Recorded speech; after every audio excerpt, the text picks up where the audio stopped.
Hindi lang dumidiskarte, kanya-kanyang gimmick na rin ang ilan nating kababayan para hindi po mabugnot sa baha. At nakatutok si Lea Alves.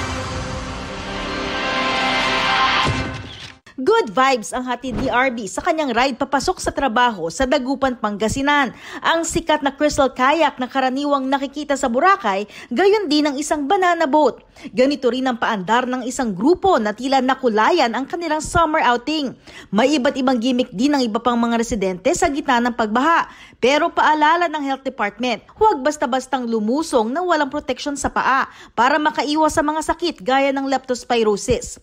Sa Kalasyaw, Pangasinan naman, humupa na ang baha sa mga low-lying area. Maliban na lamang po doon sa lungos na may 2 feet pa po na tubig baha, pero ito ay malaking improvement. Nahihirapan na kasi ako, lalo na sa pagpapakain sa kanila. Nahihirapan na ako.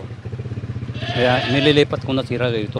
Isang gate ang nakabukas sa Ambuklaw na mas mababa ng 16 na sentimetro ang antas ng tubig kumpara kahapon. 2 gate naman ang nakabukas sa Binga Dam na nadagdagan ng 20 sentimetro. Para sa GMA Integrated News, Lea Alves, nakatutok, 24 oras.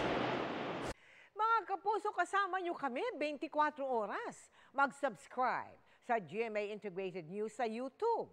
Sa mga kapuso abroad, bisitahin ang GMA Pinoy TV at www.gmanews.tv.